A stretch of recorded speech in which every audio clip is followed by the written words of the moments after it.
Hindi film संगीत हम सभी के जीवन का बहुत ही अटूट हिस्सा है। लेकिन अगर मैं आपसे पूछूं कि क्या आपको अब तक जितने गाने रिलीज हुए हैं हिंदी फिल्मों में, क्या सभी के बारे में आपको जानकारी है? कौन कौन सी फिल्म में गया है, ब्लैक एंड व्हाइट एरा या कलर एरा? सवाल थोड़ा मुश्किल हो गया ना। लेकिन एक ऐसे शख्स हैं, एक ऐसे कलाकार हैं जिन्हें 1931 से लेकर 2014 तक हर रिलीज हुए गाने के बारे में जानकारी है। जी हाँ, हर रिलीज हुए गाने के बारे में। और इनके चाहने वाले इन्हें हिंदी फिल्म म्यूजिक का इंसाइक्लोपीडिया भी कहते हैं। और आज ये शख्स हमारे साथ मौजूद है।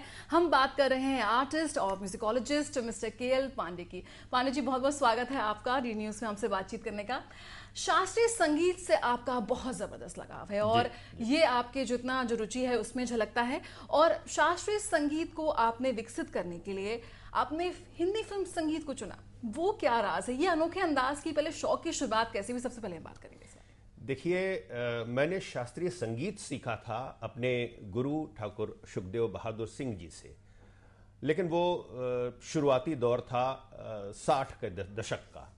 उसके बाद रेडियो लिसनिंग चालू हुई और फिर ज़्यादा से ज़्यादा मैं सुनता था और अच्छे अच्छे प्रोग्राम्स देखता था, पार्टिसिपेट करता था। लेकिन धीरे धीरे फिर मेरी संगीत संकलन की आदत पड़ गई और सर्विस में आने के बाद मेरे पास अभी लगभग 1.5 डेढ़ लाख गीतों और रिकॉर्डिंग्स का संकलन है, जिसमें 1.5 लाख? जी हाँ okay. तो इसमें हिंदी फिल्मी गीत भी है, शास्त्रीय संगीत भी है। तो ये सब संकलन है, सुनने का बहुत शौक है। लेकिन संगीत की जो आत्मा है, यानी राग, यानी शास्त्रीयता, उसके बारे में गहन अध्ययन मैंने बाद में किया।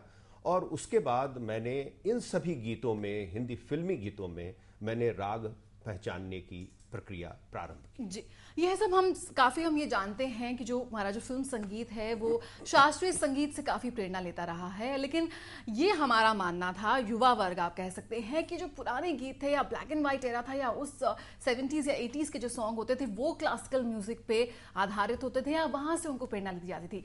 लेकिन पांडे जी से मुलाकात के बाद मुझे पता लगा कि जो आजकल आइटम नंबर भी है या डिस्को पे जिसपे आप डांस करते हैं, धूम या फिर शीला की जवानी, ये सब गाने भी शास्त्रीय संगीत से आधारित है, उनसे प्रेरित हैं। तो किस तरह से आप देखते हैं कि आज भी जो हमारे संगीत निर्देशक है वो शास्त्रीय संगीत को किस तरह से इंक्लूड करते हैं? एंड प्लस दीज सॉन्ग्स जो लेटेस्ट नंबर्स हैं, how can they be based on the classical ragas? देखिए, ऐसा है, हमारा संगीत क्या, पूरा संगीत 12 स्वरों में बना हुआ है, जिनमें से 7 स्वर शुद्ध सारेगामा पाधानी, इसके अलावा 4 स्वर कोमल रेगा धानी और 1 स्वर तीव्र मध्यम।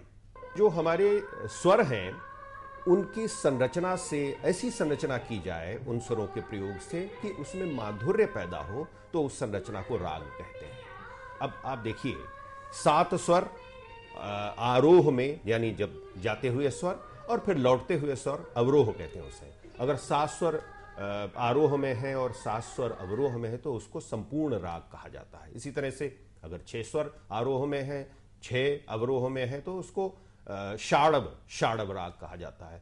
और 5 स्वरों वाले राग को औडव राग कहा जाता है।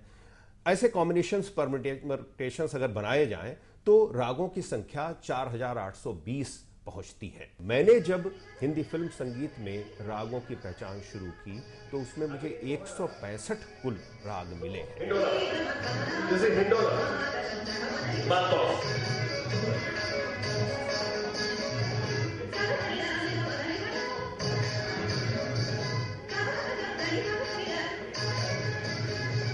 आज के हमारे युवा संगीतकारों को शायद उन रागों की जानकारी नहीं भी हो सकती है, लेकिन वो राग अपने आप आ जाते हैं, स्वतः आ जाते हैं। ऐसा बिल्कुल नहीं है कि शुद्ध शास्त्रीय रूप से अब गाने नहीं बनते।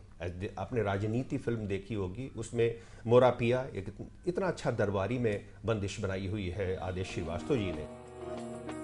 मोरा पिया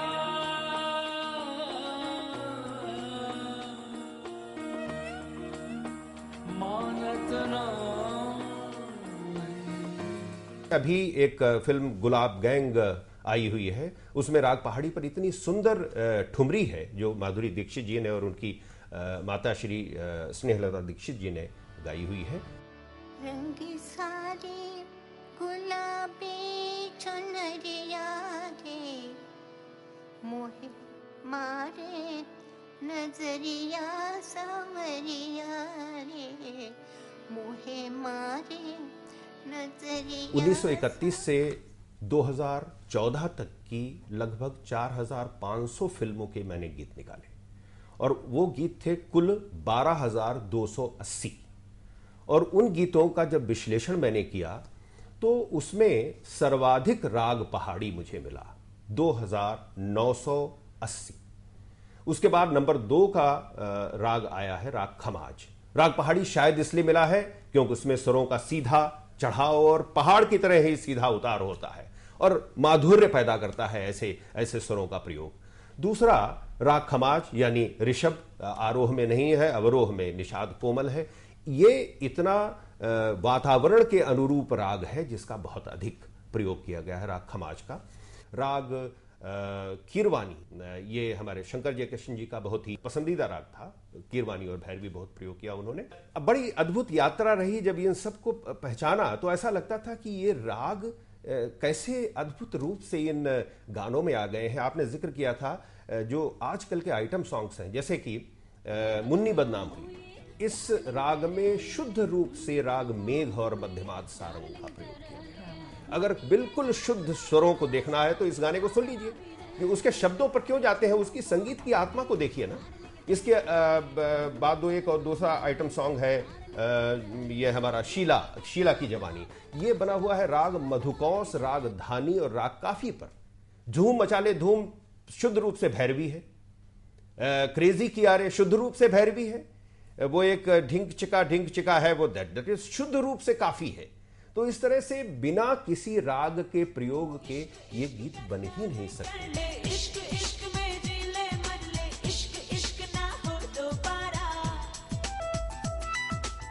इश्क ही तो जिंदगी है, इश्क ही तो हर खुशी है, इश्क में खुद को भुला के मचा ले धूम। जो आजकल के युवा हमारे दर्शक हैं, अगर कोई आपको टोके कि आप इस तरह के गाने क्यों सुन रहे हैं तो आप बोल सकते हैं कि आप तो क्लासिकल म्यूजिक सुन रहे हैं। बिल्कुल, आप बिल्कुल। बोल सकते हैं। अच्छा, इस आपकी इतनी जो सफर रहा उसमें कई एक से बढ़कर एक संगीत निर्देशकों से आपकी मुलाकात हुई, कईयों ने आपको सराहा, आपके इस काम को सराहा, आपको कुछ टिप्स भी दिए। तो कोई ऐसा कोई यादगार वाकया हो तो जरूर बताइए। देखिए, ऐसा है कि इस यात्रा में बहुत से मैंने कार्यक्रम भी आयोजित किए और बहुत से बड़े बड़े संगीतकारों से मेरी मुलाकात हुई और इस सब्जेक्ट पर बहुत ही विस्तार से इसमें चर्चा हुई। जैसे संगीतकार रवि साहब अब इस दुनिया में नहीं हैं और कितनी अच्छी अच्छी फिल्मों में उन्होंने गीत दिए, इतने अद्भुत गीत दिए। और उसके बाद संगीतकार आनंद जी, वो बहुत अच्छे मेरे परम मित्र हैं। और संगीतकार खयाम साहब और बहुत से बॉलीवुड के ऐसे म्यूजिशियंस, किशोर देसाई साहब, होमी मुल्ला साहब, इन सब लोगों से बहुत अच्छी, एनॉक डैनियल साहब, इन सब लोगों से बहुत अच्छी मुलाकात रही और बहुत विस्तार से चर्चा हुई इस विषय पर कि शास्त्रीयता जो हम देख रहे हैं उसमें किस तरह से इसको फायदा मिलना है। दूसरी ओर मेरी मुलाकात शास्त्रीय संगीत के से जो संबद्ध हैं उन लोगों से भी हुई, जैसे पंडित अजय चक्रवर्ती जी, उस्ताद राशिद खां साहब और बड़े बड़े जो हमारे गायक हैं, पंडित हरिप्रसाद चौरसिया जी जो वादक हैं, बांसुरी वादक हैं, और बहुत अन्य कलाकारों से बातचीत हुई। पंडित अजय चक्रवर्ती जी से मैं जब मिला तो एक जब मेरे कार्य के बारे में उन्होंने देखा तो उन्होंने कहा ये आप इतना बड़ा काम कर रहे हैं क्योंकि ये शास्त्रीय संगीत और फिल्म संगीत को जोड़ने का काम है, जो अलग अलग धाराओं में किन्हीं कारणों से जा रहे हैं जिनको नहीं जाना चाहिए। क्योंकि अगर शास्त्रीय संगीत को जानना है तो सबसे अच्छा माध्यम फिल्म संगीत हो सकता है। एक वाकया वो बता रहे थे कि साहब मैंने पंडित भीमसेन जोशी जी से जिक्र किया कि एक पूरे राग की बंदिश को बनाने, उसका विस्तार करने में पूरे 45 मिनट लग जाते हैं। उसकी विलंबित रूप में, मध्य रूप में और द्रुत रूप में पूरा उसका स्वरूप आता है 45 मिनट में। लेकिन ये फिल्म वाले एक ही राग को अगर प्रयोग करते हैं तो 3 मिनट के अंदर वो पूरी चीज करके दिखा देते हैं, जिसमें स्टोरी लाइन भी होती है, उसमें उसका मेलोडी भी उसको क्रिएट करना है और ये सब जो रचना है वो पहुंच सके हमारे दर्शकों तक, हमारे श्रोताओं तक वो भी ध्यान में रखना है। तो ये काम फिल्म वाले बहुत अच्छी तरह से अंजाम देते हैं। दोनों को जोड़ने का प्रयास बहुत आवश्यक है। ये मालूम होना चाहिए कि कैसे शास्त्रीय संगीत का प्रयोग किया गया है। दूसरी बात जो आपने मेरे प्रेजेंटेशंस के बारे में की, मैंने क्लासिकल म्यूजिक यूनिवर्सिटीज़ में बहुत से प्रेजेंटेशन इसके किए। मुझे बड़ा ताज्जुब हुआ और बहुत अद्भुत सुखद आश्चर्य हुआ जब मैंने देखा इंदिरा कला विश्वविद्यालय जो खैरागढ़ में है, वहाँ पर जब मैंने एक प्रेजेंटेशन किया कि उड़ जा भंवर माया कमल का ये रानी रूपमती का गीत और ये देखिए राग दरबारी में, तो मुझे वहाँ के लोगों ने बताया साहब राग दरबारी को तो मैं इसी गीत से सिखाता हूँ। तो मुझे बड़ा अच्छा लगा। हमने कहा इसका दूसरा पार्ट जो है वो आजा भंवर सोनी डगर, कहेंगे हाँ साहब वो वृंदावनी सारंग सिखाना होता है, तो लता जी का इतना अच्छा वृंदावनी सारंग की दूसरी बंदिश हो ही नहीं सकती। तो मुझे ये बहुत अच्छा लगा कि चलिए शास्त्रीय संगीत की पढ़ाई में अब फिल्म संगीत का प्रयोग किया जा रहा है, जो किन्हीं कारणों से जो शायद हमारे उस्ताद लोग और हमारे जो पंडित लोग थे जब सिखाते थे तो थोड़ा सा ज़रूर ये बात ध्यान में रखते थे कि फिल्म संगीत का प्रयोग उनके स्टूडेंट्स न करें।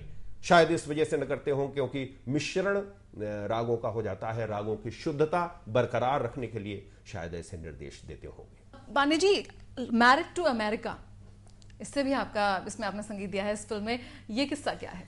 ऐसा है कि मैं I am in the railways, मैं अभी यहाँ रेलवे बोर्ड में अपर सदस्य हूँ और मैं उस समय जबलपुर में पोस्टेड था। तो दिलीप शंकर जी जिन्होंने आतंकी, आतंक और कालचक्र जैसी फिल्में बनाई, वो एक फिल्म बनाने के सिलसिले में जबलपुर आए हुए थे। उन्होंने मेरे जो रचनाक्रम को देखा तो वो मिलने आए मुझसे। उनके बाद किसी ने उनको बताया तो वो मेरी कविताओं को उन्होंने सुना तो उन्होंने कहा कि मैं गीत जो यहाँ जिसकी शूटिंग चल रही है मैरिड टू अमेरिका, उसमें मैं एक गीत आपका चाहता हूँ। तो एक गीत मैंने फिर वो लिखा और वो गीत फिल्म में शामिल भी हुआ। पांडे जी एक से बढ़कर एक यूनिवर्सिटीज़ में जाते हैं और वहाँ पे वर्कशॉप करते हैं और पूरा हाउसफुल सेशंस के बीच लोगों के सवालों का जवाब देते हैं।